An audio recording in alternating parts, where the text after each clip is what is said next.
সরল সুদের কোন হারে একটি আসল, এখানেও আসল বলা নেই, তাহলে আসল আমরা ১০০ ধরে নিলাম। এই অঙ্কটা আমরা ফর্মুলা ছাড়া করব। দেখো ফর্মুলা ছাড়া করলে অনেক সহজে হয়। ৪ বছরের দ্বিগুণ হয়, অর্থাৎ দ্বিগুণ হয় এটা তোমাকে বুঝে নিতে হবে এটা সুদ আসল হবে। তাহলে আসল যদি ১০০ হয়, সুদ আসল কত হবে ২০০। তাহলে সুদ কত হবে ১০০ টাকা, সুদ হবে ১০০ টাকা। এবার কোন হারে, অর্থাৎ হারের মান জানতে চেয়েছে।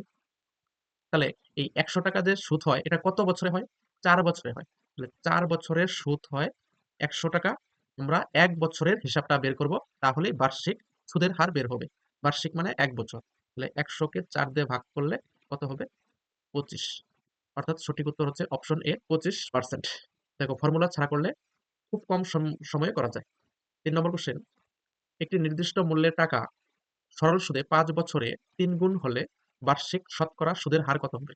এটা জেল পলির ২০১৯ এ এসেছিল এই কোশ্চেনটা।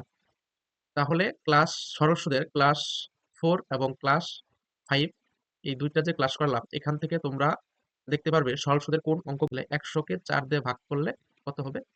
২৫। অর্থাৎ সঠিক উত্তর হচ্ছে অপশন এ ২৫%।